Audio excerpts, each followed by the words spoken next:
cuenta. Solamente Perfecto. hemos recibido presentaciones de las personas que están invitadas a la sesión de hoy, específicamente del señor Nicolás Mena, veedor concursal, del profesor y abogado señor Juan Luis Goldenberg, también Juan Pablo Olmedo, en representación de la Asociación de Abogados de Deudores, y finalmente del abogado señor Andrés Bustos. Ya, acabamos de pasar a los invitados entonces. Perfecto. ¿Cómo está el clima por allá, Carmen Gloria?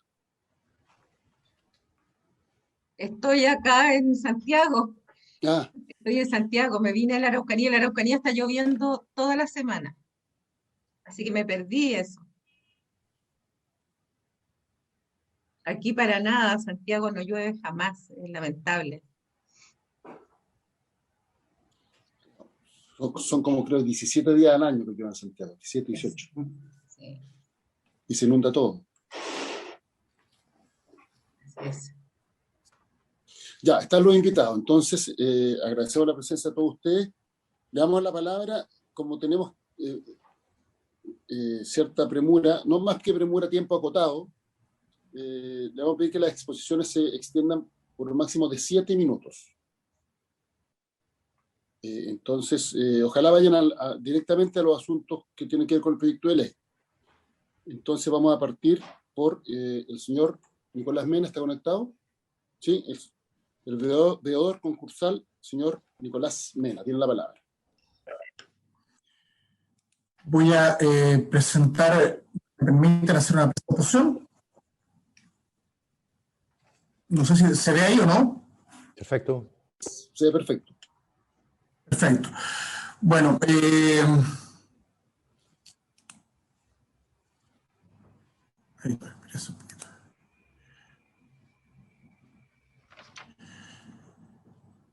ahí está. Muchas gracias, señor presidente. Voy a hacer una presentación muy breve, me voy a acotar a los 7 minutos que se me han dado de tiempo y me voy a centrar específicamente en lo que se refiere al tema de las reorganizaciones. Yo soy, como usted bien señalaba, veedor concursal y anteriormente fui jefe del departamento jurídico de la Superintendencia de Insolvencia y Arrepentimiento y también durante cerca de 8 años abogado de la Super de Quiebra. Y partir por señalar que los objetivos de este proyecto, en lo que se refiere a materia de reorganizaciones, son dos: agilizar y simplificar la tramitación de los procedimientos de organizaciones actuales y crear procedimientos simplificados de rápida tramitación y bajos costos para las micro y pequeñas empresas. En lo que se refiere al procedimiento simplificado, y para ser súper concreto y específico, voy a referirme a los aspectos positivos. Me parece que el proyecto efectivamente logra un objetivo importante al eliminar a la persona natural como contribuyente, el número 2 del artículo 42 del Decreto Ley número 824 del Ministerio de Hacienda, es decir, a quienes emiten boletas de honorarios de la categoría de empresa deudora. Luego se creó un sistema específico para micro y pequeñas empresas, de acuerdo al artículo 2 de la ley 20.416 y de acuerdo al artículo 505 bis del Código del Trabajo, lo que también me parece que es un acierto.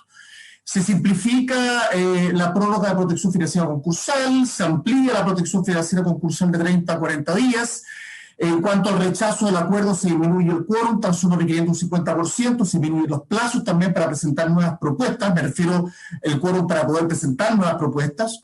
Respecto a la impugnación del acuerdo, también se disminuye el quórum para efectos de poder presentar una nueva propuesta, y para eso se requiere no se requiere el 66% del pasivo con derecho a votos, como está establecido para los procedimientos actualmente. Y respecto de los aspectos negativos, yo diría que aquí hay algunas cuestiones que me gustaría profundizar. Principalmente el tema nómina de veedores. Aquí se crean dos categorías de veedores tipo A y veedores tipo B. Y no queda, a mi juicio, claro el proyecto si un veedor ingresa a la nómina cumpliendo con todos los requisitos del artículo 13, debe necesariamente comenzar por ejercer la categoría B, es decir, los procedimientos simplificados. Esto, a mi juicio, es discriminatorio y arbitrario, pudiendo constituir una vulneración a las garantías constitucionales establecidas en el artículo 19 de la Constitución. A mi juicio, esto debería ser facultativo, así como de respecto al territorio jurisdiccional en que ejercen los veedores y y debería permitirse de un principio un veedor la participación en ambas categorías. Por lo demás, tampoco me parece razonable que el propósito de este proyecto de ley es precisamente incorporar a las pequeñas y microempresas, la señal que se da a estas pequeñas y microempresas al decir que pueden ingresar al procedimiento de la organización, pero van a tener como veedor a veedores de poca experiencia, por cuanto las personas que recién inician su carrera como veedor tan solo pueden ingresar a la categoría B, me parece contradictorio con el espíritu del proyecto. Asimismo, también el propósito, en términos del propósito en cuanto a abaratar costos de estos procedimientos simplificados, a mi juicio no se cumple con la mera categorización entre veedores tipo A y B, si es que eso no va de la mano con un límite de los honorarios de los acreedores tipo B. No hay ningún elemento que impida que un acreedor tipo B pueda cobrar cualquier monto honorario. Entonces, si es que lo que se está tratando de hacer es precisamente incorporar a las pequeñas y microcompañías, tan solo con la categorización, a mi juicio, no se está logrando el objetivo. Otro aspecto que me parece negativo y pernicioso en la propuesta es que no se incorpore ningún tipo de incentivo para efectos de que puedan tener alguna preferencia las compañías que han sido reorganizadas o que se ha acordado el acuerdo y se ha aprobado el acuerdo. Tan solo se contempla para efectos de quienes pudieron proveer de bienes y servicios durante la protección financiera concursal, pero no una vez acordado. Eso lo voy a tratar también más adelante respecto a los procedimientos para las empresas grandes y medianas. Respecto del artículo 286L, inciso segundo, relativo al derecho que le asiste a los acreedores que representen el 30% más del pasivo con derecho de voto para citar extraordinariamente a junta de acreedores para votar el acuerdo, no se establece plazo para dicha solicitud. Eso puede ser extremadamente complejo y puede utilizarse de manera incorrecta por parte de un acreedor que quisiese impedir la aprobación del acuerdo. Luego, con respecto a los procedimientos de organización para medianas y grandes empresas, en lo que se refiere al artículo 12 de la actual ley, que trata el registro de las sanciones aplicadas en la nómina de deudores, a mi juicio no se entiende la razón por la cual se limita tan solo los últimos 3 años este registro. Debería ser toda la historia. Me parece que eso es pernicioso y atenta contra la transparencia del proceso y hay que ser extremadamente riguroso con los entes fiscalizados. Asimismo, tampoco entiendo la razón por la cual se elimina el artículo 42, y esto me parece súper importante, que impide que una misma persona natural integre ambas nóminas. A mi juicio, esto atenta en contra del principio de especialización, puesto que tanto las reorganizaciones como las liquidaciones son cuestiones distintas, persiguen objetivos distintos, propósitos distintos y requieren de expertise distintas, y además contribuye a la opacidad del sistema, permitiendo las malas prácticas que se trataron de erradicar a través de la ley 20.720 cuando se promulgó en el 2014, por cuanto hay un potencial conflicto de interés en que una persona ejerza ambas cosas, tanto como liquidador como veedor. Asimismo, se debe resolver de manera urgente la situación de los actuales liquidadores que, en contravención con el artículo 69 de la ley, siguen ejerciendo como interventores. Eso es una anomalía que se ha mantenido en el tiempo y que, a mi juicio, requiere ser abordada también por el actual proyecto. En lo que se refiere a la incorporación del interventor como ente fiscalizado por parte de la Superintendencia de Insolvencia y Reemprendimiento, lo que me parece que está muy bien, la reforma no contempla fortalecer la institucionalidad de la superintendencia, y ahí me parece curioso. La superintendencia cuenta actualmente con 46 funcionarios del Departamento de Fiscalización solo para fiscalizar más de 10.000 procedimientos. Si no se dota a la superintendencia de mayores recursos humanos, esta norma será letra muerta. Y respecto a la obligación de incorporar el artículo 69 de rendir cuentas semestral ante la superintendencia, a mi juicio una cuenta debería ser mensual. No veo razón para que sea solamente semestral y no mensual como es durante el periodo de protección financiera concursal. Por último, respecto al artículo 72 y 74, si bien es un avance que los acreedores que habiendo mantenido la provisión de bienes y servicios y habiendo efectuado préstamos a la compañía durante la protección financiera concursal, mantengan la preferencia del número 4 del artículo 2472 del Código Civil, sea que no se haya aprobado el acuerdo o una vez aprobado la compañía se haya liquidado, al igual que los procedimientos simplificados, no se incorpora ningún incentivo para que las empresas con acuerdo de reorganización ya aprobado y vigente puedan obtener crédito al sistema financiero, ya sea concediéndoles a dichos préstamos la misma preferencia, el número 4 del artículo 2472 de nuestro Código Civil, o algún otro tipo de incentivo. A mi juicio esto es fundamental y la reforma en este sentido es en extremo tibia, abarcando tan solo el periodo de protección financiera concursal. A mi juicio hay que aplicar el principio de la conservación de la empresa viable y para eso es fundamental que las compañías ya reorganizadas accedan al sistema financiero, si no es muy difícil que puedan sobrevivir. En conclusión, y para terminar, señor presidente, en materia de organización este proyecto está bien inspirado, me parece un buen proyecto, a un punto de objetivo razonable. pero no obstante aquello, para que los procedimientos de organización sean una alternativa atractiva para las empresas, sobre todo para las pequeñas y microempresas, se requiere introducir disposiciones que efectivamente se incentiven su uso. La mera categorización y la mera disminución de plazo y un procedimiento un poquito más ágil no va a generar ese objetivo, sino va con límites a los honorarios del veedor en la categoría D. Asimismo, creo que hay modificación a la legislación actual que propenden a hacer menos transparente el sistema y se echa de menos un fortalecimiento a la institucionalidad fiscalizadora de la Superintendencia de Insolvencia y Arrepentimiento. Estoy convencido que no hay un incentivo importante para efectos de poder fortalecer esta institución. Todas estas políticas públicas pueden constituir letra muerta. Eso, señor presidente. Muchas gracias por su atención y por la posibilidad de haber expuesto con ustedes. Muchas gracias. Vamos a dar la palabra para toda la intervención y después vamos a dar la palabra a los senadores por si tienen alguna duda o alguna pregunta. Entonces, ahora le vamos a dar la palabra al profesor y abogado señor Juan Goldenberg. Bueno, muy buenos días. Muchas gracias, por supuesto, por su intervención y por la invitación, mejor dicho, para participar hoy. Como ya tuvimos la oportunidad para participar en su momento, yo me voy a enfocar particularmente en lo que se refiere a las indicaciones. Y para eso también voy a compartir pantalla. Nos parece que las indicaciones en términos generales aclaran bastante los puntos y algunas deficiencias que tenía el proyecto, y en ese sentido creo que son bastante valorables. Hay algunas, sin embargo, que creemos que, cuando digo creemos, es porque hemos estudiado el proyecto con otros profesores conjuntamente, el profesor Guillermo Caballero, la profesora Lorena Carvajal, y en ese sentido espero representar también sus observaciones. Hay algunas normas que tienen necesidad de revisión a nuestro juicio porque tienen algunas complicaciones muchas veces en cuanto a su redacción, y creo que son bastante fáciles de resolver, pero simplemente la muestro para dejarla de alguna manera enunciada, pero de alguna manera generan ciertos problemas de aplicación o generan ciertas inconsistencias cuando uno lee la normativa de manera conjunta. Donde sí encontramos algunas materias que son quizá un poquito más complejas son, por ejemplo, en las modificaciones que se proponen mediante indicación en el artículo 88 en relación a la impugnación del acuerdo, porque es una norma que contiene una redacción que produce un problema profundo, que es que si se acoge una impugnación del acuerdo se debe dictar una resolución de liquidación, pero sin nombrar un liquidador, porque el nombramiento del liquidador queda sujeto a un posterior trámite ante la Superintendencia de Insolvencia y Reprendimiento. Esto hace que la resolución de liquidación casi no tenga ningún sentido porque no hay nadie que pueda ejecutarla mientras no se llegue a ese punto.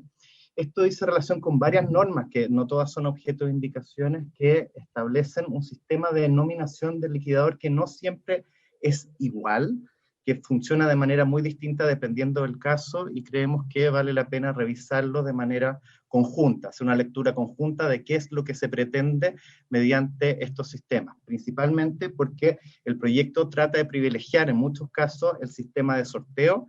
El sistema de sorteo para la elección de un veedor, un liquidador, según sea el caso, puede ser nocivo, especialmente por aquello que señalaba Nicolás Mena antes, de que hay una pretensión de la ley de especialización que se perdería precisamente por medio de la utilización del sistema de sorteo.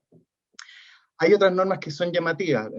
Nicolás también hacía referencia a esta idea de presentación de informes mensuales por parte del interventor una vez que se ha aprobado la reorganización, pero hay que tener en consideración que el artículo 96 bis establece un momento de término del procedimiento concursal que supone que una vez que se ha aprobado la cuenta final de administración del veedor, se acabó el procedimiento. Eso lo quería el artículo 96 bis, y terminado el procedimiento, uno supondría que el tribunal cesa su competencia, y por tanto no se entiende por qué en este caso en particular se debe presentar la información mensual ante el tribunal si el tribunal ha dejado de ser competente. Entonces ahí nuevamente hay una inconsistencia. El artículo 115, número 9, en relación a los documentos que se deben presentar para iniciar una liquidación voluntaria por parte de la empresa deudora, comete cierta impropiedad de lenguaje, por ejemplo, habla de un procedimiento voluntario de liquidación, en vez de hablar del procedimiento concursal de liquidación, se refiere al término sociedad, en vez de persona jurídica de derecho privado, que es lo que se aprobó en la indicación de ayer, y tiene una norma que la senadora Aravena comenta, que parece a efectos de eliminarla, porque habla de que las personas naturales tendrían un giro, y los giros corresponden más bien a las personas jurídicas, los giros societarios. Quizás dice relación con las actividades registradas en el Servicio de Impuestos Internos, pero no queda claro, por lo menos de su redacción. Y además tiene ciertas normas ambiguas, por ejemplo, exige la presentación de los informes de deuda emitidos por la Comisión para el Mercado Financiero u otra autoridad según corresponda. Pero no queda claro a qué tipo de información adicional podría estar refiriéndose, lo que tiene importancia, sobre todo porque el tribunal tendrá que determinar si acoge o no acoge la solicitud de liquidación voluntaria y podría decir falta información, pero no se sabe con claridad a cuál información se está refiriendo. Los aspectos, a mi juicio, más sustantivos son los siguientes. El artículo 120, cuando se refiere a la audiencia inicial, a la posibilidad de defensa que tiene el deudor cuando un acreedor le ha pedido el inicio de una liquidación forzosa, nos dice que las defensas que puede establecer son solamente aquellas que se dispone en el artículo 464 del Código de Procedimiento Civil, es decir, las excepciones del juicio ejecutivo. Esto, en el proyecto, por lo menos en el mensaje, se eliminaba la palabra solo, de manera que se podía entender que la defensa podía basarse en la excepción del 464 y en otras excepciones. Pero se elimina de alguna manera y se vuelve a poner la palabra solo. Esto en nuestro juicio presenta un problema, principalmente porque, por ejemplo, dos tipos de problemas. Uno, que si la persona quiere defenderse diciendo, oiga, yo no soy insolvente, no he cumplido con esa obligación, pero no soy insolvente, no hay ninguna de las excepciones del 464 le permite hacer ese tipo de descargo. O, por ejemplo, si la causal que se invocó es la causal de fuga del deudor del artículo 117, número 3, la excepción del juicio ejecutivo no contempla ninguna excepción que diga yo no me fugué. Y por tanto, a nuestro juicio quedaba bastante mejor redactado cuando se eliminaba la palabra solo, que ahora por medio de indicación se intenta reponer. Otro tema que es bastante crucial es cómo se articula la problemática del descargue de la obligación, esta idea de la extinción de los saldos insolutos al término del procedimiento. ¿Qué es lo que ocurre? Hoy en día, como está el proyecto, supuestamente solamente las personas jurídicas van a ser objeto de la liquidación normal. Toda persona natural estaría sujeto a la liquidación simplificada, y eso significaría que la regla de descargue se estaría estableciendo para el caso de las personas jurídicas. Y ahí quedan varias dudas, porque, por ejemplo, se dice que no se extingue la obligación de alimento, pero evidentemente las personas jurídicas no tienen obligación de alimento.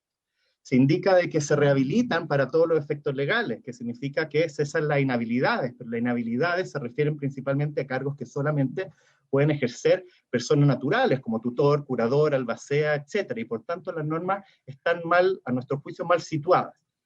La forma de redacción, como está actualmente planteada, solamente considera la mala fe procesal, es decir, que durante la marcha de procedimiento no hayan cumplido con deberes de colaboración, cuando si lo que se quiere evitar es el abuso, la mayor parte de los problemas se producen en la etapa previa, es decir, durante la negociación o durante el cumplimiento de los acuerdos con los acreedores. Hay escasas nociones que dan cuenta de la posibilidad de que el tribunal, aun cuando ningún acreedor active el incidente de mala fe, pueda limitarlo, por ejemplo, en los casos que son más evidentes, tales como la comisión de un delito concursal o que haya prosperado una acción revocatoria.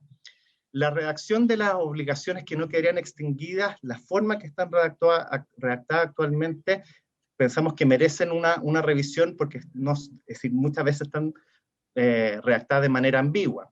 No queda claro qué es lo que pasa con la garantía exógena, es decir, qué pasa si se extingue la obligación principal, si tiene o no efecto respecto a las garantías de tercero.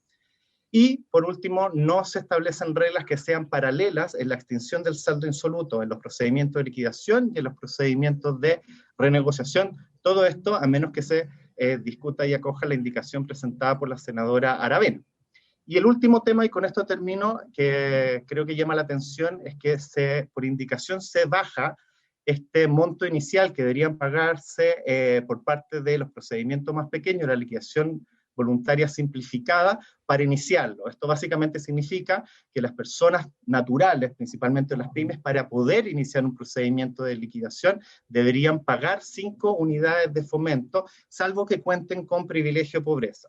Llama la atención en esta norma de que solamente se establece para este tipo de procedimiento, no para la liquidación de las grandes empresas, por decirlo de alguna manera. Y en segundo lugar, a nuestro juicio, este tipo de normas podrían ser calificadas como atentatorias de las garantías constitucionales, principalmente el acceso a la justicia al momento de establecer una tarifa simplemente para estos efectos. En definitiva, la apreciación es que evidentemente, como dijimos en su momento, el proyecto en sí está bien enfocado en cuanto a sus finalidades, las indicaciones muchas veces resuelven, pero creemos que existen varios puntos que vale la pena seguir revisando. Muchísimas gracias. Muchas gracias. Le damos la palabra ahora al señor Juan Pablo Olmedo. Muchas gracias, señor presidente. Por su intermedio también saludar a la honorable comisión, al señor superintendente y también a las demás autoridades presentes. La Asociación de Abogados de Defensa de Deudores solicitó audiencia ante esta honorable comisión, fundamentado en la inquietud que merecía algunos aspectos del proyecto contrario al debido proceso del deudor y también de la presentación, acompañando la misma, realizar el Relator de Naciones Unidas para la Independencia de Magistrados y Abogados. Considerando lo expuesto y sobre todo teniendo presente las indicaciones presentadas por el presidente de la República con fecha 14 de mayo pasado, cabe tener por superada la aprehensión y valorar las rectificaciones propuestas a esta honorable comisión, sin perjuicio de lo cual cabe también reiterar la solicitud allí planteada para complementar la invitación a la audiencia al Colegio de Abogados de Chile y también a las corporaciones de asistencia judicial y matizar en las materias expuestas con una perspectiva del derecho internacional de los derechos humanos y el debido proceso del deudor. En particular, referirnos a la sanción del abogado, al incidente de mala fe y a la obligación de consignación de UF para la iniciación del procedimiento. Respecto a la primera, el proyecto, por cierto, considera para los casos de faltas, delitos o uso fraudulento de los procedimientos concursales una sanción al abogado del deudor. El criterio de mala fe del abogado del deudor es discriminatorio y claramente estigmatizador del ejercicio profesional que afecta la esencia del derecho a la defensa de los deudores. La Convención Americana sobre Derechos Humanos protege a los abogados frente a la persecución penal por la asesoría que otorgan a sus clientes.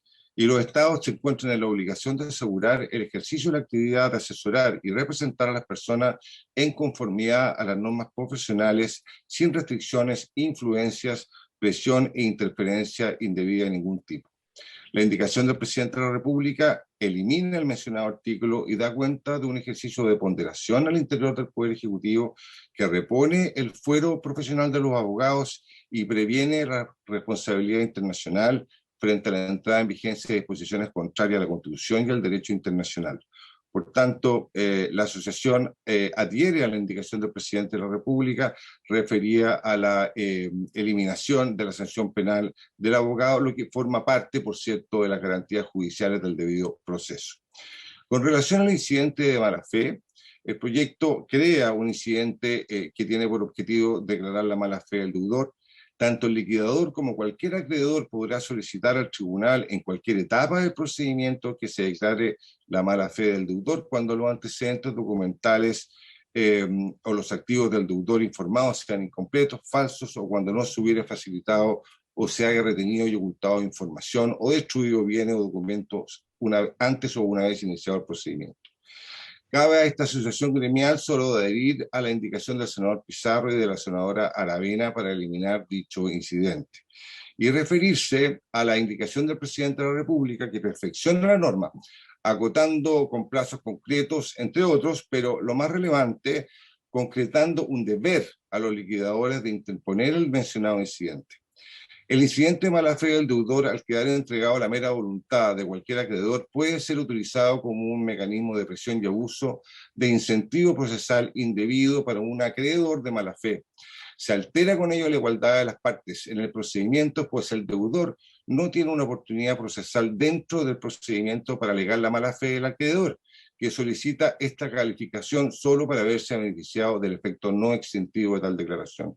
De hecho, podría ocurrir que el incidente de mala fe se transformara en sí mismo en un incidente de mala fe destinado a beneficiar la posición procesal del acreedor. La Corte Europea de Derechos Humanos ha sostenido que la ejecución forzosa forma parte del contenido básico del derecho fundamental de acceso a la justicia o tutela judicial. En el fallo de Hornsby con Grecia, la Corte Europea ha sostenido que si bien el acreedor tiene el derecho de exigir el cumplimiento de la obligación de forma pronta y ágil, el deudor también tiene el derecho a ver protegidos sus intereses en forma adecuada. Asimismo, también en el caso Olsby con Suecia, la Corte Europea señaló que el acceso a la justicia no está dirigido solamente en beneficio del interés del acreedor para hacer valer sus derechos de forma ágil y eficiente, sino que también debe considerar a los deudores que tienen que ser capaces de proteger correctamente sus intereses.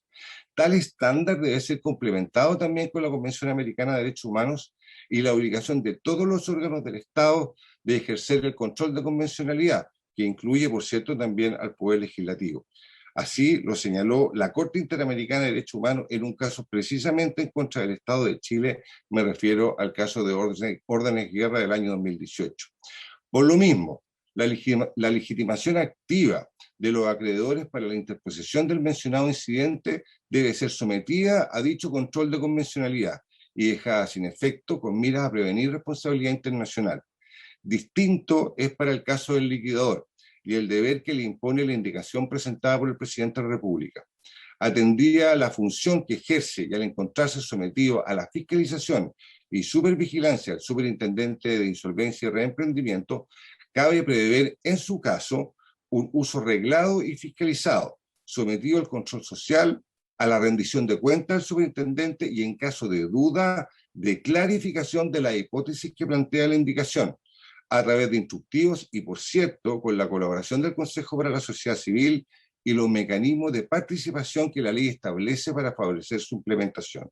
Por tanto, poniendo de manifiesto la importancia de proteger el debido proceso del deudor, esta asociación considera necesario suprimir la norma en lo que le atribuye la titularidad para el inicio del incidente de mala fe en contra del deudor a cualquiera de los acreedores, radicando la misma solo en el liquidador, quien por el rol que desempeña es un tercero ajeno al conflicto jurídico que motivó el procedimiento.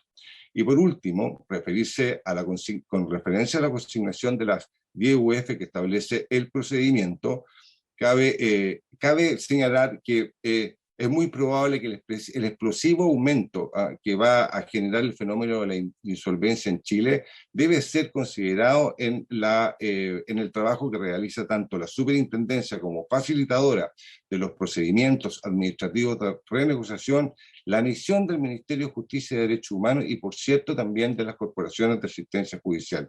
La indicación del presidente de la República de reducir el monto de consignación a la suma de 5 UF resulta insuficiente. Si el fenómeno de la insolvencia se masifica, tal como se proyecta para los próximos años, el legislador tiene la responsabilidad de generar procedimientos simples y gratuitos de acceso a la justicia para todos los deudores, en especial para las personas naturales.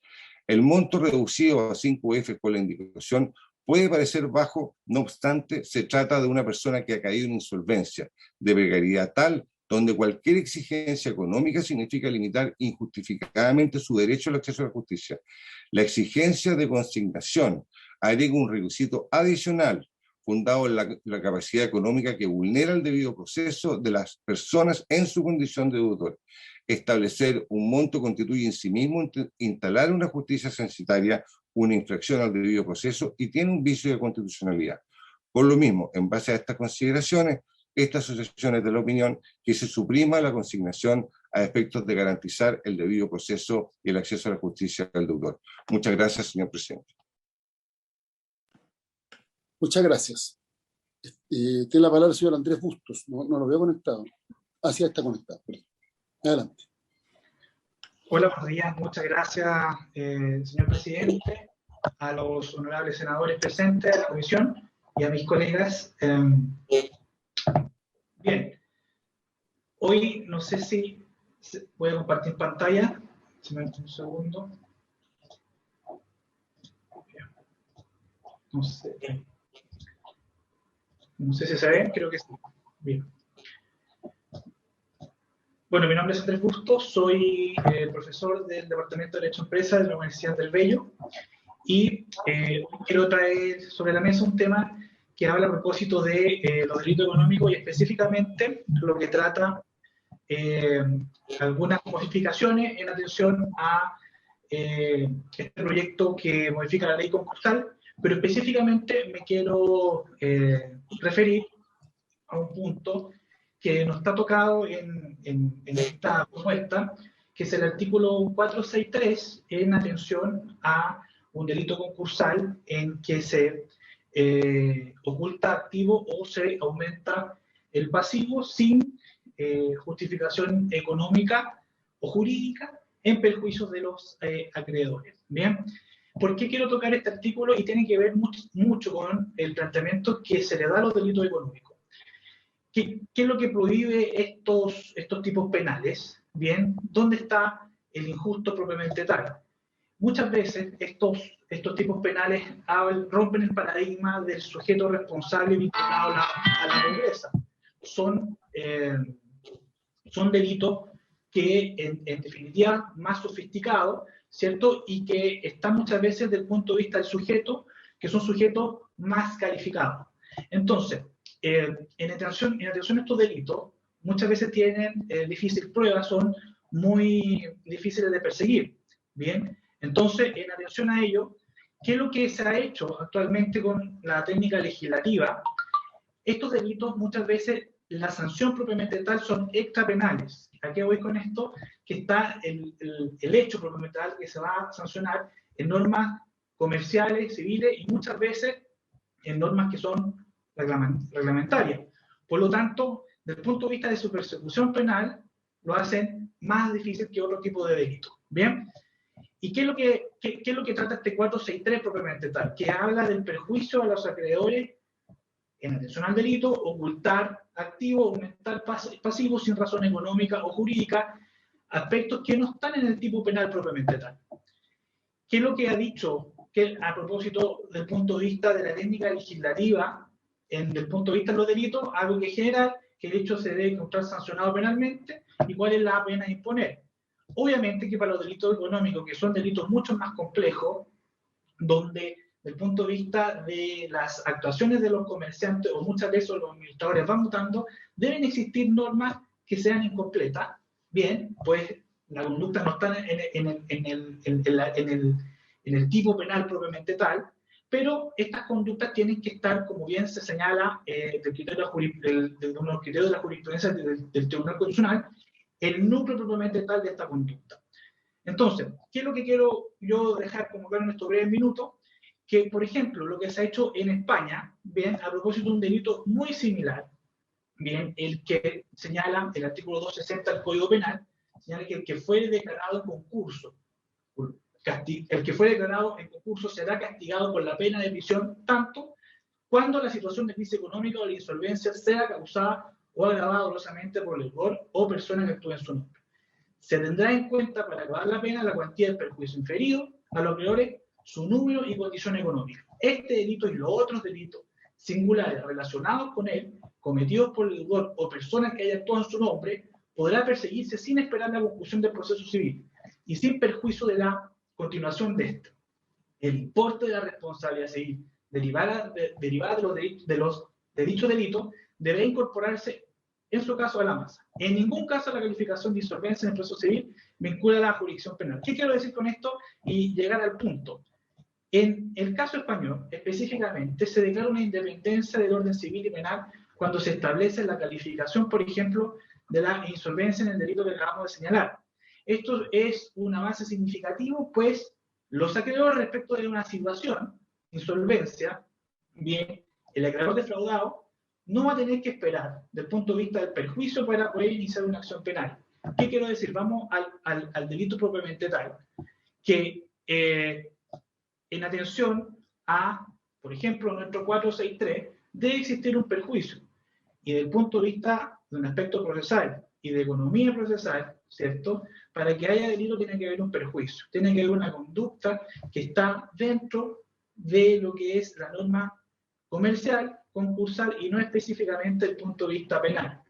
Tiene que ver con un aspecto de la práctica propiamente tal, para efecto de poder comenzar una investigación y que pueda llegar a un buen efecto desde el punto de vista punitivo. Bien, eso es lo que quería señalar en estos breves minutos. Espero haberme explicado y nuevamente muchas gracias por la invitación. Muchas gracias. Se ofrece la palabra a los senadores. Presidente, Senadora Aravena.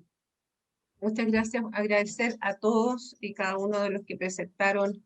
Y en este contexto hay varias coincidencias en algunas observaciones que hacen, y la pregunta yo se la haría al Ejecutivo específicamente, porque hay cosas que de alguna manera tienen que ver, son bastante profundas, digamos, el análisis que han hecho algunas personas, incluido don Andrés, respecto al tema penal. Entonces me parece importante la posición del Ejecutivo, por ejemplo, con el tema de este cobro que se le va a hacer a las microempresas, que no se le está cobrando, digamos, al resto de los deudores. Entonces, hay cosas de fondo que me parece que son bien importantes y que son iniciativas del Ejecutivo o indicaciones que han presentado ellos. Por lo tanto, creo que es valioso la opinión de ellos respecto para contestar lo que han planteado cada uno de los opositores ahora. Muchas gracias. Ofrece la palabra al Ejecutivo. Yo quiero decir una cosa previamente. Propongo lo siguiente, porque en las exposiciones se ha hecho referencia a materias que no han sido objeto de indicaciones. Lo que corresponde es que la Comisión se pronuncie solo respecto a las indicaciones, pero eso no obsta que podamos eventualmente solicitar a la sala una apertura de un nuevo plazo de indicaciones si es que la Comisión se forma la convicción de que es necesario modificar esos artículos. Entonces, lo primero que yo le pediría a quienes hicieron uso de la palabra es que está la disposición, la mandó el secretario de la Comisión, pero si hicieran referencia a aquellos artículos que a juicio de ellos debieran ser objeto de algún tipo de indicación. Yo tengo anotado varios de los que se plantearon. Acto seguido, debiéramos seguir despachando las indicaciones que son las que tenemos presentadas, y concluido ese proceso, poder entrar a discutir a la Comisión si es que procede o no la apertura de un nuevo plazo para hacernos cargo de las aprehensiones planteadas por los expositores el día de hoy. Y por tanto, eventualmente presentar indicaciones en los artículos que están pendientes. No sé si les parece como metodología de trabajo, que es lo más idóneo. Entonces, lo que yo sugiero es que despachemos el proyecto con las indicaciones que están presentes. Vamos a dar lectura, obviamente, en detalle a las exposiciones que nos han mandado por escrito, pero debiera, no sé si con la Secretaría pudieran coordinar una referencia a aquellos artículos que a juicio de los expositores debieran ser, digamos, sujetos a algún tipo de modificación, presentando algún tipo de indicación a lo que corresponda. Y de esa forma ordenamos, digamos, metodológicamente el trabajo. ¿Les parece? Jimena, ¿usted iba a decir algo? Sí, presidente, totalmente, presidente, buenos días a toda la comisión, totalmente de acuerdo con usted. De hecho, les iba a proponer lo mismo para poder ir avanzando, como es un proyecto tan largo y estamos en la revisión de las indicaciones, mientras recibimos las minutas respectivas en temas que no digan relación con artículos que son objeto de indicación. Así también nos da tiempo de nosotros revisarlos y poder analizarlos y eventualmente con la comisión abordar si es necesario o no presentar algún tipo de indicación adicional. Pero seguir el orden de los artículos que hoy sí están con indicaciones. Nosotros totalmente disponibles, como siempre. Bueno, entonces adoptamos esa metodología de trabajo que han invitado a los expositores para que puedan participar en las sesiones correspondientes cuando se sigan viendo estos puntos. Entonces, Pedro, deberíamos poner en pantalla el texto. Insisto, en paralelo vamos resolviendo las indicaciones en las sesiones y en paralelo se va trabajando eventualmente indicaciones adicionales respecto a los puntos que se plantearon el día en la sesión de hoy. Ya, página 12. Sí, presidente, claro, la página 12, en la sesión de ayer, La comisión acordó dejar pendiente pronunciarse sobre la indicación bis del senador Pizarro, que en ese momento no estaba en la sesión. Recae sobre el artículo 6 de las notificaciones y está ahí en pantalla. Se produjo un debate, pero la senadora Aravena sugirió esperar al senador Pizarro y la comisión estuvo de acuerdo. Por eso ese punto está pendiente. No sé si le parece comenzar por ahí. Sí, estaba pidiendo la palabra el señor Sánchez. Sí, muchas gracias, señor presidente. Bueno, saludar a toda la comisión. Respecto del artículo que revisamos ayer y que se agregó título, el 6 bis, faltaba una corrección menor que la pudiéramos hacer, bueno, después de que se revise el artículo que se está tratando ahora. Sí, sí. Perfecto. Gracias. No, dígalo al tiro para corregir al tiro. Perfecto. Sí. Ya. Sí, en el artículo 6 bis, posterior al título que insertamos, ¿cierto?, de las audiencias, los procedimientos concursales de renegociación de la persona deudora, habría que eliminar donde dice, punto seguido, las juntas de acreedores y, ¿ya? Porque en renegociación no existen las juntas de acreedores, por eso solo en el título se hace mención de las audiencias. Entonces, eliminar esa expresión y donde dice las, colocar mayúscula, digamos, en las. Las audiencias. Sí. ¿Habría acuerdo de la comisión? Vamos a recabar la unanimidad. Presidente. ¿Y Jimena? Sí, presidente, disculpe que lo interrumpa. Es que eso, como era un tema formal, yo ya le había pedido a Pedro, ayer le había mandado las sugerencias de redacción de los títulos, para que no hubiera problemas. Sí, pero aquí no se está modificando el título, se está modificando el artículo. Es más, yo le pediría, ahora va a haber unanimidad, entiendo que ¿puedo recabar la unanimidad? ¿Habría unanimidad? Entiendo que hay unanimidad. A ver, está el senador Durana de acuerdo, la senadora Aravena también. El senador Pizarro también, y la senadora Carvajal también. Ya, lo que sí le sugeriría al Ejecutivo es que estos temas los plantee antes, porque reglamentariamente, después de votar un artículo, solo se puede modificar si es que hay unanimidad. No, ahí me pierdo. ¿Son 2/3 unanimidad, Pedro, lo que se requiere para abrir un artículo? Unanimidad. Unanimidad, bueno, se requiere unanimidad. Entonces, cualquier error formal, si el día de mañana hay un senador o senadora que se levantó de manánimo, etcétera, o tiene una razón justificada, no se puede abrir. Entonces, yo les pediría que antes de la votación tengamos la redacción lo más precisa posible. Bueno, entonces, acogemos el cambio, se elimina la Junta de Acreedores. Y, por tanto, después del título, el artículo empieza con las audiencias. Aprobado. Pasemos al artículo siguiente. Es lo que estábamos viendo, presidente.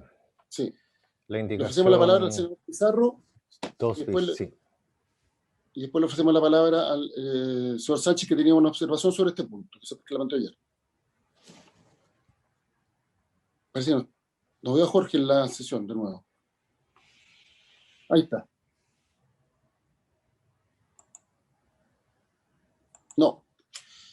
Dejémoslo pendiente, ¿les parece? Para que sigamos avanzando.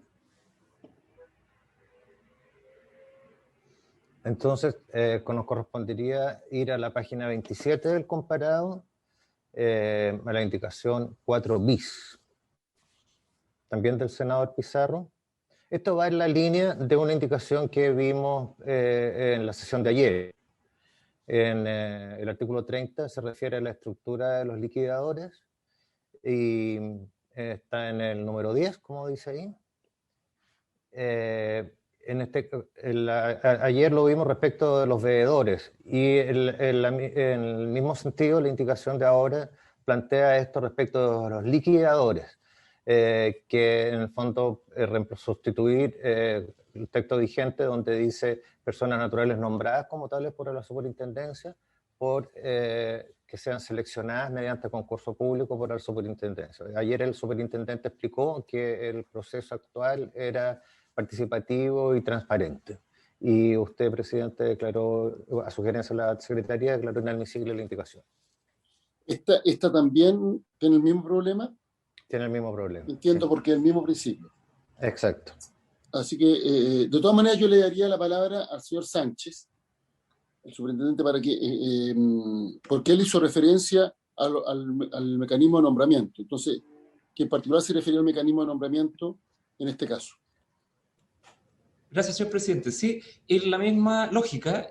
Ambos registros tienen que cumplir, tanto veedores como liquidadores, tienen que cumplir con los mismos requisitos de entrada para poder acceder al registro y poder ejercer en tal rol.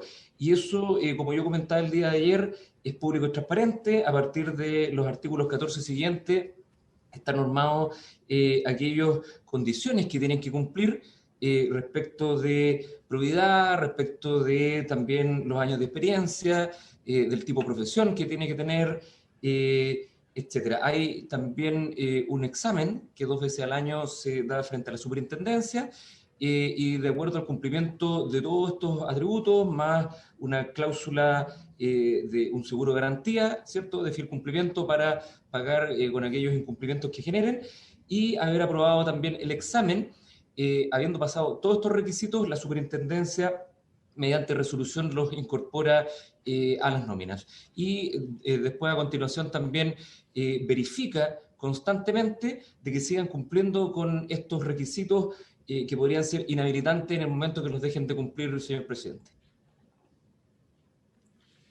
Gracias. Yo comparto la indicación del senador Pizarro. Creo que, independientemente de lo que ha planteado el superintendente, debería, por parte del Ejecutivo, estudiarse de alguna forma para incluso hacer más exigente el mecanismo al cual ha hecho referencia, garantizando obviamente la ecuanimidad y que sean seleccionadas las personas más idóneas con mayores competencias para estas materias, pero voy a coger el criterio de la Secretaría y por tanto voy a declarar esta indicación inadmisible.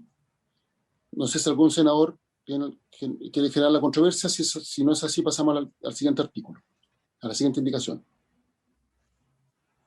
Pasamos a la siguiente indicación. Pedro, adelante. La siguiente indicación es de la número 5, de Su Excelencia el Presidente de la República.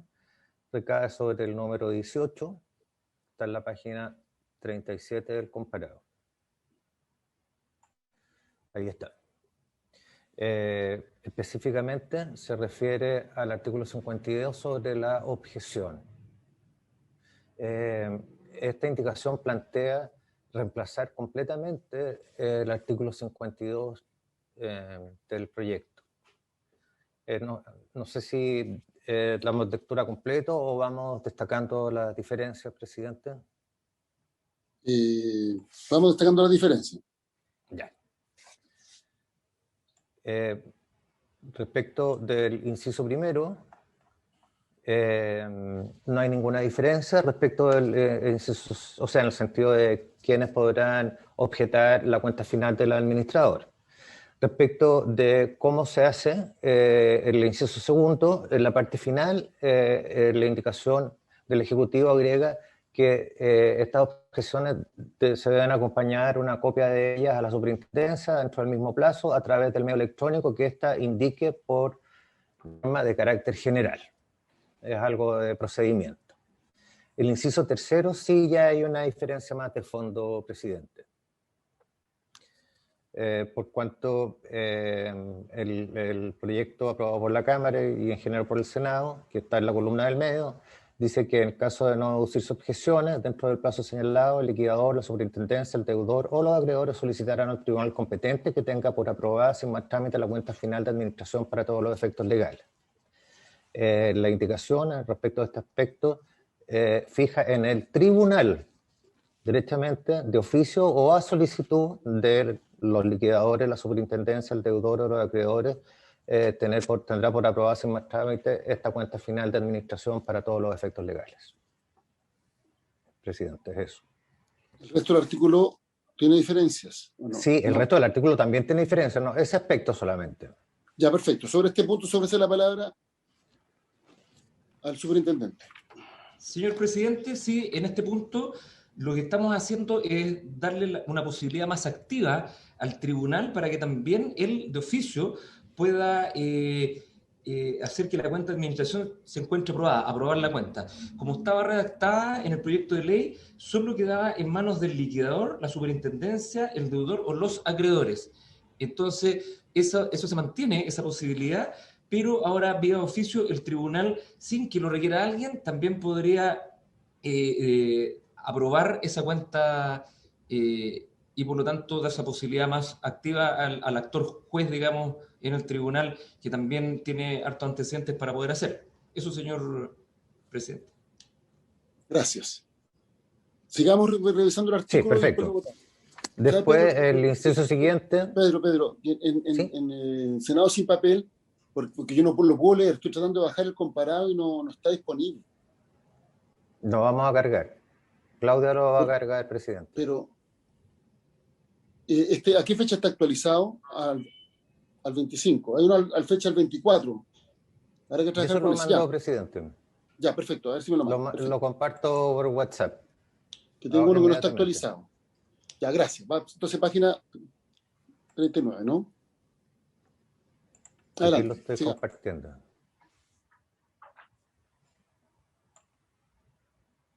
Ahí lo envié al WhatsApp, sí. Después, presidente, en el inciso siguiente, está referido a distintas normas de procedimiento una vez que sí se presentarán objeciones. La primera de ellas es prácticamente igual, solo que da diferencia a lo cual mencionó el superintendente. En este caso se informará esta circunstancia directamente al tribunal, a diferencia del proyecto vigente, aprobado por la Cámara y el Senado, de que esta se comunica a la superintendencia y al tribunal. Después, el número 2 exige que se publique en el boletín concursal.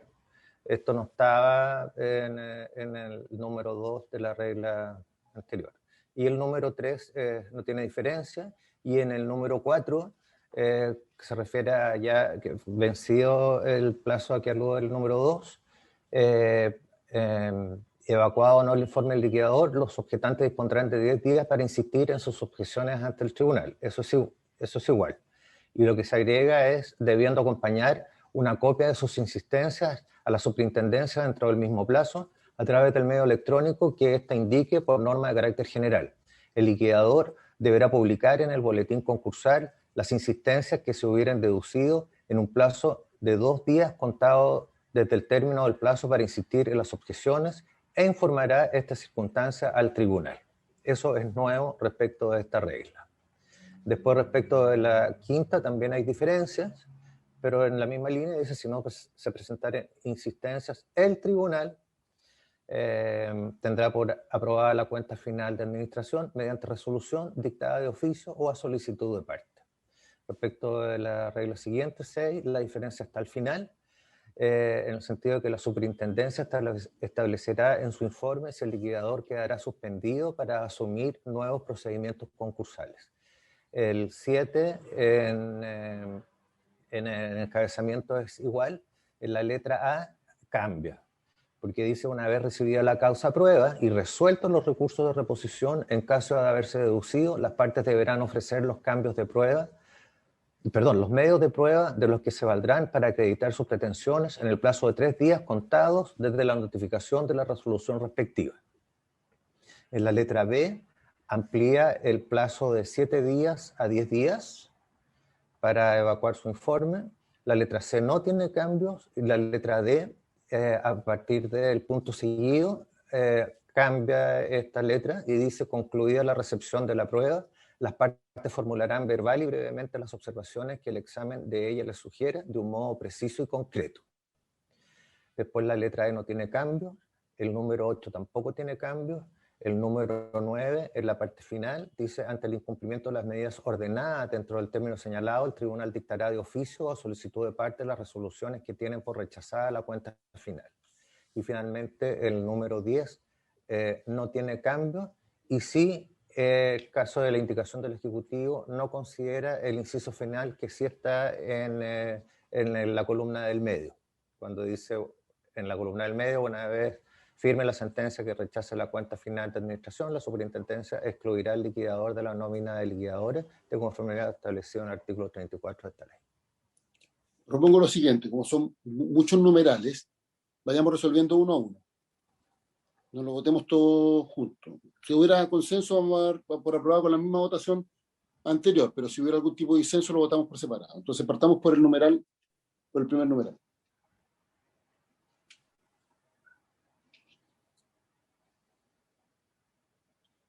Pero antes de los numerales, tenemos en el inciso segundo una breve diferencia.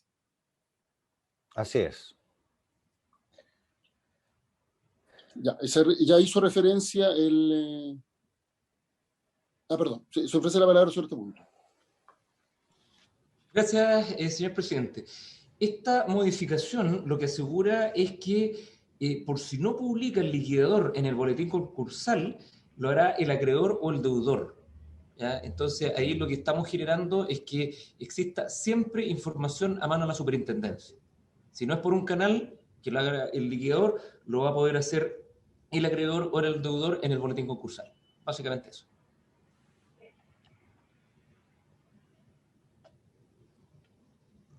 Pedro.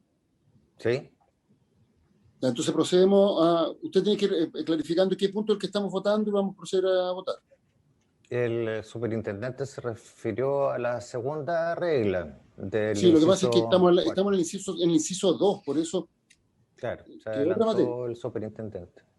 Se adelantó, sí, porque mira, ahí dice, lo que se agrega es, debiéndose acompañar una copia de ellas a la superintendencia dentro del mismo plazo, a través del medio electrónico que este indique por norma de carácter general. Superintendente, tiene que ir viendo lo que está en pantalla. Sí, eso es lo que estaba viendo, señor presidente. Debiéndose acompañar una copia de ellas a la superintendencia.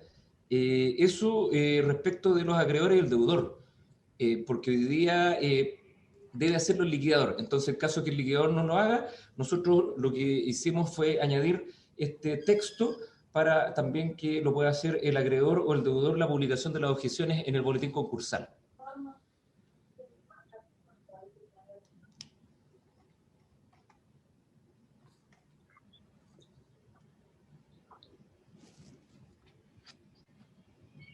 Ya, perfecto, porque entonces hace referencia al inciso segundo al inciso primero, que quienes son los que pueden objetar. Así es. Ahí se entiende. Ya, perfecto. Vamos entonces a resolver. Voy a recabarle una unanimidad.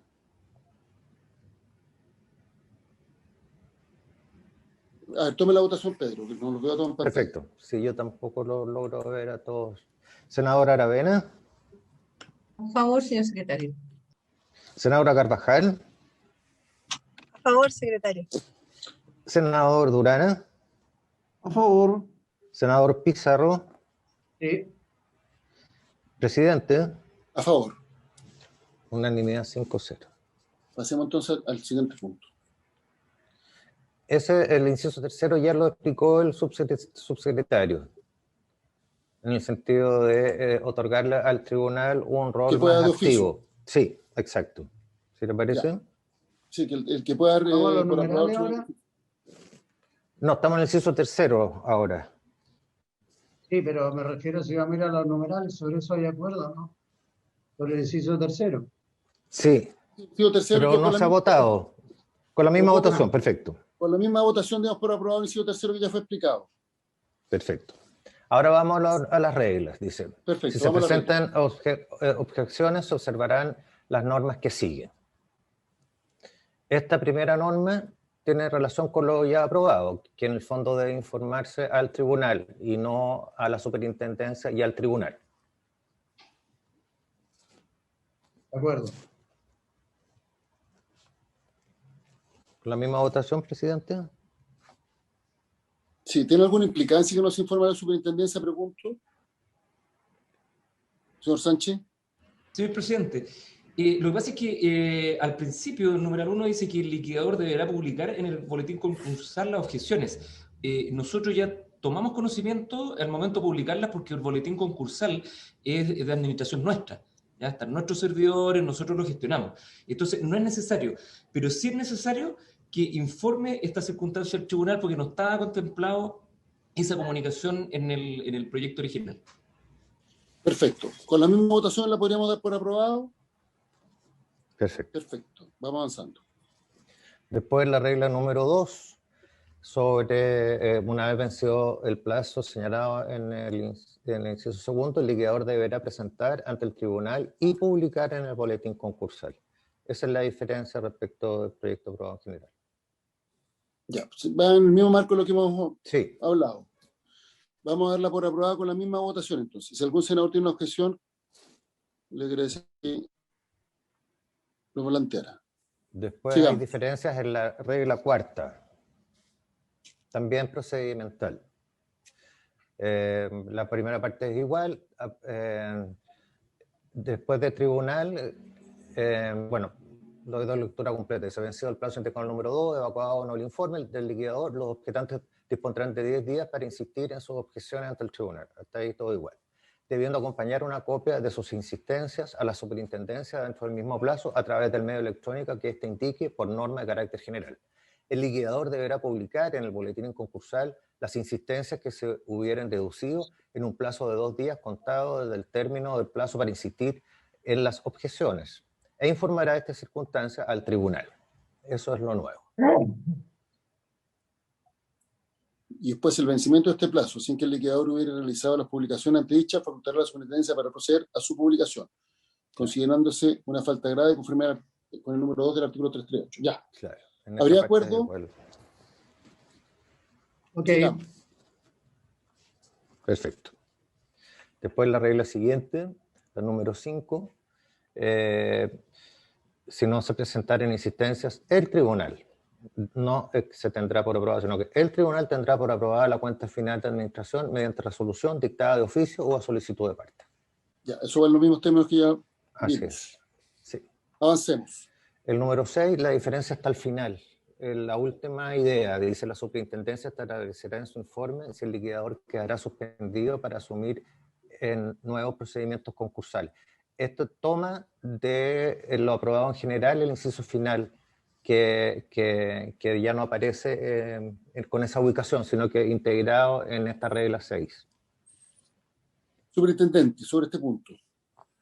Sí, señor presidente, acá lo que se eliminó en el texto es que, o más que eliminar el cambio, ¿cierto? Porque decía, el referido informe establecerá si el liquidador se le da una voz activa a la superintendencia. Entonces se aclara que es, en definitiva, se subraya que es la superintendencia la que decidirá sobre la suspensión y lo dejará, digamos, explícito en dicho informe, conforme, obviamente, a la opinión experta de la superintendencia. Es solamente una aclaración para que no se piense que, porque dice el referido informe lo establecerá. Es básicamente la superintendencia establecerá ese informe. Es una aclaración respecto del rol de la superintendencia, presidente. Ya. Avancemos entonces. ¿Aprobado, presidente? Sí, después vamos a hacer igual una votación para que no haya duda del artículo completo con los cambios, porque hasta ahora ha habido acuerdo en todo. Después, más adelante, la otra diferencia está en la regla 9. Si el tribunal acoge una o más objeciones, podrá rechazar la cuenta final de administración u ordenar al liquidador subsanar los defectos advertidos, disponiendo las medidas que deberá ejecutar el efecto, señalando el plazo en que el liquidador deberá proceder. Hasta ahí es igual, la diferencia viene ahora. Ante el incumplimiento de las medidas ordenadas dentro del término señalado, el tribunal dictará de oficio o a solicitud de parte la resolución que tiene por rechazada la cuenta final.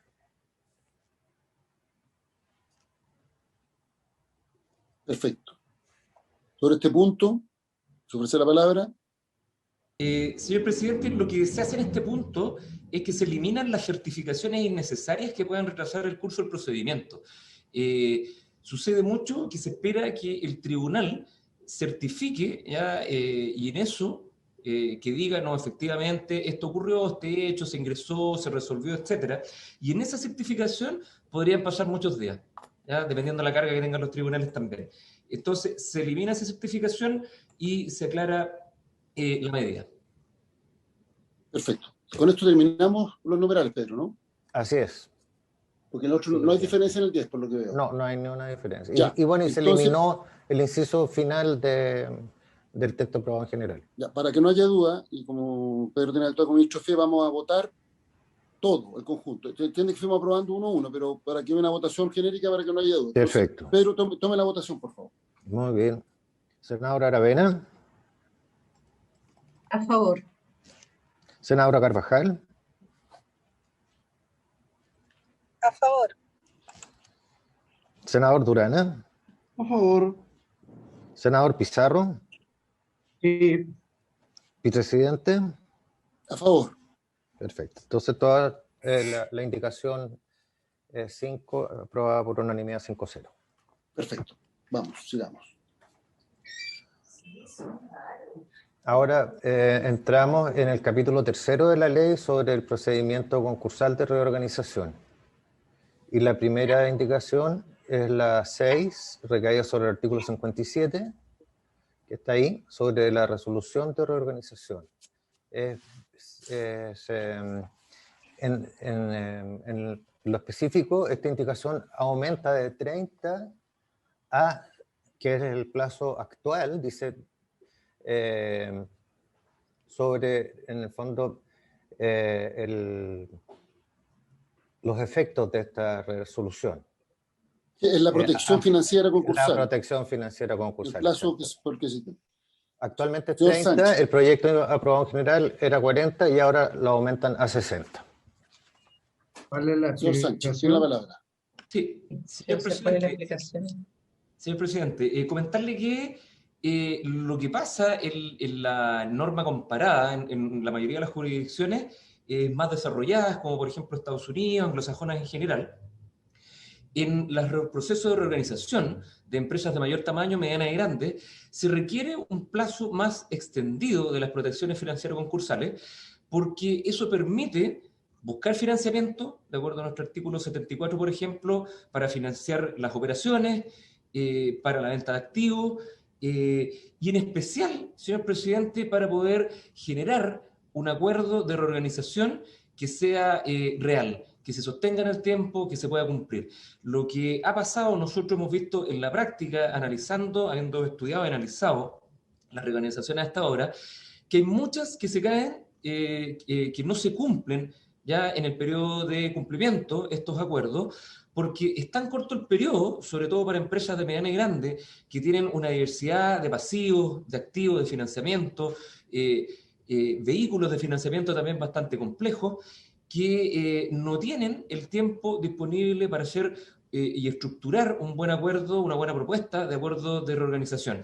Por lo tanto, de hecho, hoy día un 46% no llega a acuerdo, porque no está bien estructurado, y de ese 56% que pasa a acuerdos y en la etapa de cumplimiento, se está cayendo un porcentaje importante dentro del primer 1 o 2 años, debido a efectivamente que se incumple cuando llega habitualmente el pago del capital en una primera cuota, por ejemplo, a los balistas, y bueno, no me quiero extender por un tema bastante interesante, pero en definitiva, señor presidente, solo para mediana y grande incorporar esta ampliación que va a permitir un mejor tiempo para hacer una mejor propuesta de reorganización.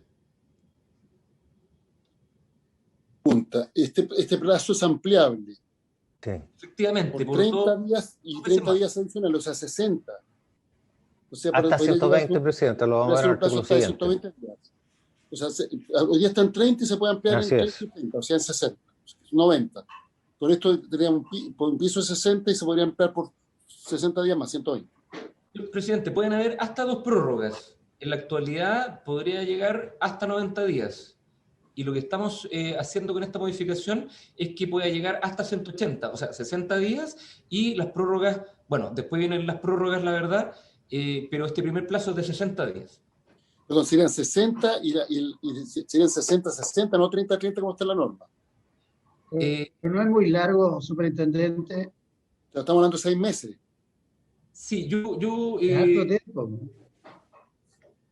Sí, déjeme revisar, pero yo diría que por lo menos este primer plazo se está aumentando. Sí, sería este primer plazo, 60. Mira, hagamos lo siguiente. Y la segunda... veamos todas las ampliaciones y las votamos como un paquete. ¿Ya? Está claro este punto. Se plantea que el primer plazo es de 60 días. Avancemos. Dejemos pendiente este y después vamos a ver todas las otras ampliaciones de plazo. Perfecto. Presidente, precisamente la indicación siguiente, la indicación 7, sí.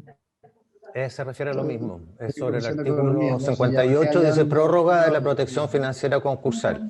Entonces la indicación Sí. del presidente de la República es Canadiense. para aumentar ahí Ya. de 30 días a 60, las dos Pero veces que será un aparecen. pelado que anda por ahí.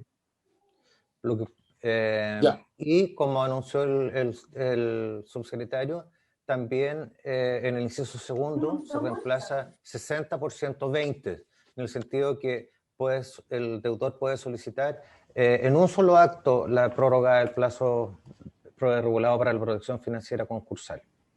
Y en la ley vigente dice hasta por 60 días y con estos cambios sería hasta 120 días. En la norma actual son 30 ampliable 2 veces por 30 días, o sea, máximo 90. La propuesta del Ejecutivo es 60 ampliable 2 veces por 60 días, o sea, 180, o sea, 6 meses. Por este punto le ofrezco la palabra, señor superintendente. Sí, señor presidente, justamente lo que hemos visto en algunos casos relevantes, por ejemplo, de reorganizaciones que se han realizado en los tribunales de Nueva York, en Estados Unidos, según el capítulo 11 de reorganización, hay procedimientos que duran, o sea, en general, parten como en los 120, 180 días. Ya hay procedimientos que duran incluso más de un año.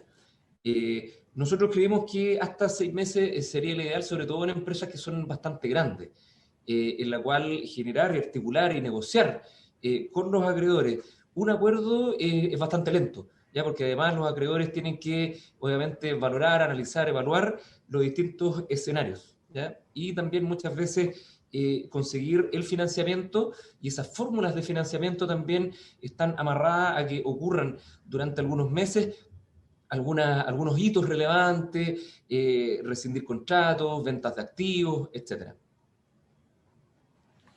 Pregunta, superintendente. Estamos hablando que este es el paso para la reorganización, que ojalá prospere y sea exitosa. Así es. Si fracasara una reorganización, ¿podría generarse algún tipo de perjuicio para los acreedores el hecho de que este plazo fuera tan extenso por 6 meses? Señor presidente, lo que deviene de no existir acuerdo, de rechazarse el acuerdo, de haber alguna impugnación relevante, lo que sucedería es que el tribunal, el juez, tendría que emitir una resolución de liquidación, ¿ya? Y lo que existe en nuestra ley son articulados que en liquidación, por ejemplo, protegen a los trabajadores, según el Código Civil, el 2472, estarían en la primera clase, en la primera categoría de privilegio de pago, por ejemplo, en el número 5 y en el número 8 los trabajadores, y también artículos que lo que hacen es proteger a aquellos acreedores, por ejemplo, proveedores, sobre todo acreedores financieros, que hayan prestado servicio durante el periodo de protección financiera concursal, ¿ya? O en la adquisición de nuevos créditos, van a tener también la preferencia, y en este caso superior del número 4, por lo tanto, de la primera categoría, un privilegio importante para pagarse en la liquidación. Por lo tanto, aquellos que estuvieron inyectando recursos para que la empresa se mantenga a flote durante el periodo de protección financiera concursal, estarían salvaguardados sus acreencias en el proceso de liquidación, de no llegarse a acuerdo en estos 6 meses como máximo. Gracias la palabra. De todas maneras, aquí el tema es cómo generar un balance adecuado, porque igual son 6 meses en que los acreedores anteriores obviamente se van a ver perjudicados. ¿Señor presidente? Pagos, ¿sí? Disculpa, sí. El óptimo es que la reorganización prospere, pero hay que ponerse también la hipótesis de que no prospere la reorganización. Sí, efectivamente, señor presidente. Bueno, para aprobarse las prórrogas de la protección financiera concursal se necesitan quórums, ya que no son quórums muy bajos, muy estrechos. Así que efectivamente los acreedores van a estar mirando, ¿cierto?, la posibilidad cierta de que esta empresa sea viable y poder aprobar o no las siguientes prórrogas, porque como dice usted muy bien, señor presidente, podrían estar solo extendiendo los plazos, ¿cierto?, para desmantelar de empresa, para transferir bienes, bueno, cosas que algunos artículos no permiten. Entonces, en ese sentido, los acreedores están conscientes están muy atentos a efectivamente tener los antecedentes ideales para poder otorgar una segunda prórroga y efectivamente una tercera. No es un sistema automático de prórroga. Eso, señor presidente. Tenemos que la prórroga es con el 30% del pasivo, o los acreedores que representan al menos el 30% del pasivo, y en el otro caso más del 50% del pasivo. Ya, vamos a proceder a votar. Pedro, ¿podría tomar la votación? Vamos a votar las 3 indicaciones juntas, ¿les parece? Perdón, las 2 indicaciones juntas, los 3 plazos, pero son 2 indicaciones juntas. Exacto. Indicación 6 y 7. Senadora Aravena. A favor. Senadora Carvajal. Senadora Carvajal. Senador Durana. A favor. Senador Pizarro. Senador Pizarro. Sí, sí, perdón. Presidente. Sí. A favor. Aprobados 4-0. Ya. Si algún de los invitados quiere hacer uso de la palabra en algún punto específico, para aclarar un punto, no para alargar el debate, porque el texto es bastante extenso, puede pedir la palabra. Adelante, Pedro. Ahora vamos a la indicación siguiente, el número 8, a la página 61 del comparado. Está una indicación también de Su Excelencia el Presidente de la República, recae en el artículo 74, sobre venta de activos y contratación de préstamos durante la protección financiera concursal.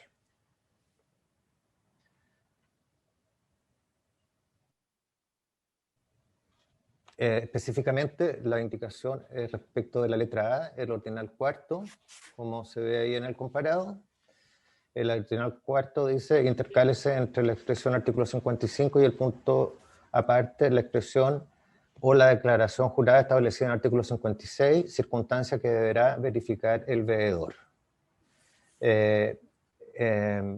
La indicación elimina la primera parte, o la declaración jurada establecida en el artículo 56. Superintendente, tiene la palabra. Sí, presidente, gracias. La eliminación de esta frase, la verdad, nosotros creemos que es apropiada debido a que la certificación contable que presenta el auditor externo presenta una mayor y más segura determinación del pasivo, ¿ya? Entonces, el artículo 56 se refiere solo a los antecedentes para la nominación del veedor y una declaración jurada.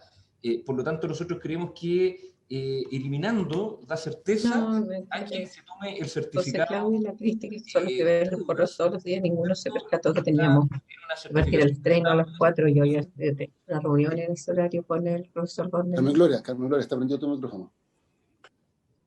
Sí, adelante, superintendente. Disculpe, señor presidente. Entonces, básicamente es eso, en sencillo, que se elimina la referencia a la declaración jurada porque ya el artículo 55 considera una certificación desde el auditor externo, ya registrado en la Comisión de Mercado Financiero, quien tiene a la vista los estados financieros y puede generar este estado de deuda con la definición también de los 3 principales acreedores para efecto de nominación, etc. Entonces, básicamente, sin redundar mucho, es sacar este link, ¿cierto?, a la declaración jurada porque no aporta un mayor valor que el que ya tiene esta certificación en el artículo 55. Pedro, entonces procedemos a tomar la votación. No sé si... ¿Sí? Sí. Senadora Aravena. A favor. A favor. Senadora Carvajal. Senador Durana. A favor. Senador Pizarro. A favor. Presidente. A favor. Aprobado 4-0. Después la indicación siguiente, número 9, también de Su Excelencia el Presidente de la República, recae sobre el numeral número 32, artículo 88, sobre nueva propuesta de acuerdo.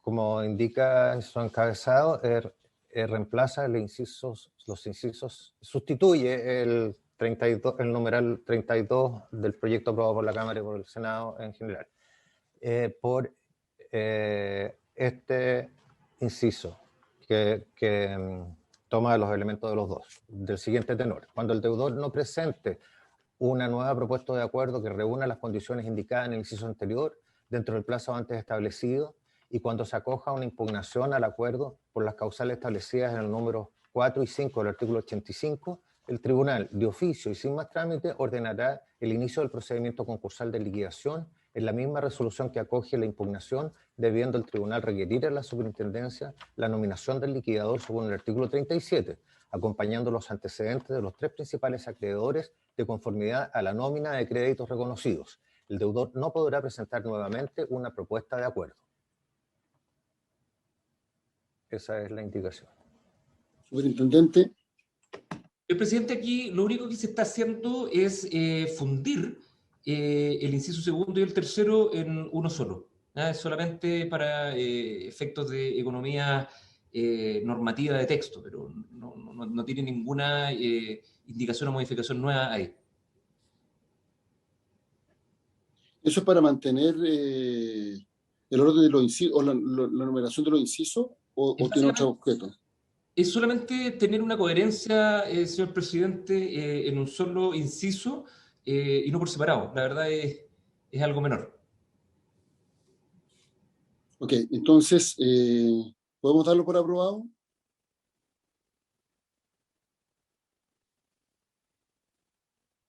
Pedro, toma la votación. Que lo que pasa es que no podemos ver la unanimidad, es difícil de recabarla porque no se ven todo en pantalla. Perfecto. ¿Qué dice? Pero con la misma votación anterior. Con la misma votación, lo aprobamos con la misma votación. Sí. ¿Habría acuerdo? El senador Durán está de acuerdo, el senador Pizarro de acuerdo, la senadora Aravena de acuerdo. Perfecto. Y la senadora Carvajal. No la veo presente. 4-0 tendría que ser. 4-0, exacto. Perfecto, avancemos. Ahora la indicación 10, que es la última referida a lo que estábamos viendo sobre el procedimiento concursal de reorganización. La última indicación sobre esta materia. Acá está el artículo, el numeral 33, introduce un artículo nuevo, que es el artículo 96 bis, del siguiente tenor: término de procedimiento concursal de reorganización. Se entenderá terminado el procedimiento concursal de reorganización una vez que la resolución que tenga por aprobado el acuerdo de reorganización judicial se encuentre firme y ejecutoriada. Lo anterior sin perjuicio de la responsabilidad del veedor respecto de la cuenta. No, la cuenta final de gestión del procedimiento. Sí, la que me apareció un WhatsApp. Sí, exacto. Perdón. Tal cual. Y lo que está ahí subrayado, la indicación del Ejecutivo propone eliminarlo para que solamente que se entenderá terminado el procedimiento concursal de reorganización una vez aprobada la cuenta final de gestión del procedimiento. Ahí sí que le creo. Gracias, señor presidente. Lo que estamos haciendo acá es una corrección, porque en el proyecto de ley original lo que se contemplaba como hito de término del procedimiento de reorganización era la emisión de la resolución de aprobación del acuerdo por parte del juez, del tribunal. Lo que pasaba es que hay un hito importante que viene después, que es la cuenta final. ¿Ya? El veedor tiene 30 días para poder publicar la cuenta final, después presentarla en la Junta de Acreedores, y viene todo un proceso de objeciones también, que nosotros ya revisamos previamente en esta sesión en el artículo 52 en adelante. Entonces, era un poco inconducente cerrar el procedimiento antes con la resolución de aprobación del acuerdo, siendo que quedaba una etapa relevante todavía en la cual podía ser que este veedor, digamos, ¿cierto?, quedaran algunos cabos sueltos, la superintendencia no tuviera una posibilidad a lo mejor real de fiscalizar esta cuenta y tampoco del juez emitir alguna resolución, porque el procedimiento actual de objeción es básicamente pasó de ser administrativo, que era en el texto original, semi-administrativo, partido administrativo, si había insistencia en la objeción se transformaba judicial, hoy día pasó a ser enteramente judicial. Entonces era extraño tener un procedimiento terminado y después la posibilidad de que se abriera un procedimiento judicial de objeción, señor presidente. Entonces, para dejarlo congruente, se extendió el término de este procedimiento de reorganización hasta la aprobación de la cuenta final. No estando aprobada esa cuenta final, está este procedimiento de objeción en el artículo número 52, señor presidente. Gracias. Perfecto. ¿Podríamos darlo por aprobado con la misma votación? 4-0. 5. Señor Pizarro, 5-0. La senadora Carvajal también. Senadora Carvajal. Perfecto. ¿Lo damos por aprobado, senadora Carvajal? Perfecto. Ya, 5-0. Sí. Perfecto. Presidente, estamos en la hora. Sí. Son 46, son más de 46 indicaciones, porque hay varias bis. Sí. O sea, nos quedan más de 36, como 40. Y aparte tendríamos que ver los temas que están pendientes. Entonces, senador Pizarro, usted iba a decir algo. Sí, presidente. No, distinto al tema que estamos viendo, antes de que termine la sesión, quiero hacerle una consulta, propuesta. Ya, entonces, mire, vamos a sesionar el martes. El martes tenemos vamos a partir con el tema de la zona de interés turístico. Está convocado el subsecretario de Turismo, Jimena, si le puede transmitir. Y vamos a seguir con la tramitación de este proyecto. Y si el Ejecutivo pueda tomar en cuenta las exposiciones que se han realizado.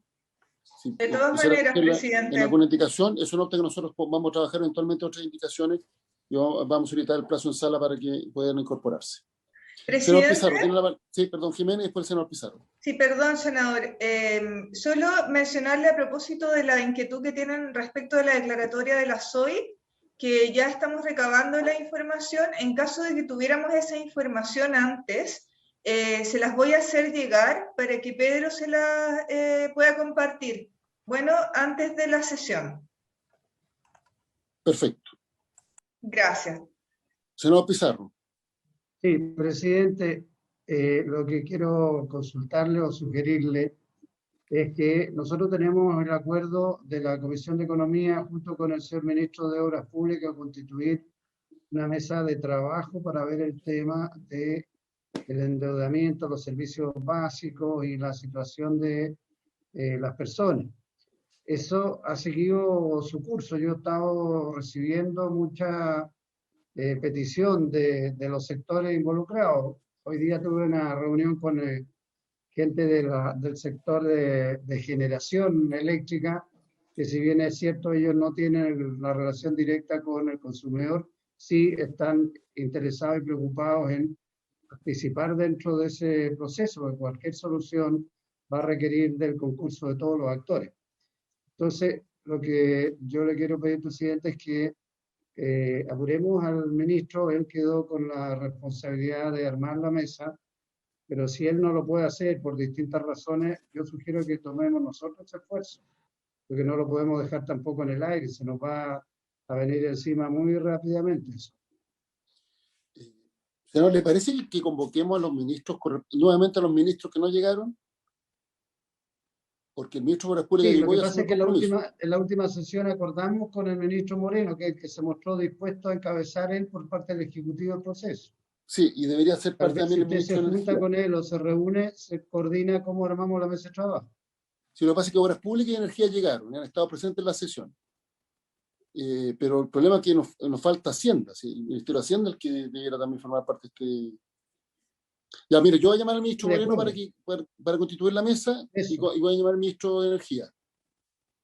Y de ser necesario convocamos una sesión a los ministros. Perfecto. ¿Te parece? Ya, perfecto. Muy bien. Muchas gracias. Entonces nos vemos el próximo martes. Habiéndose cumplido el objeto de la sesión, se levanta. Gracias. Recording stopped. Buenas tardes.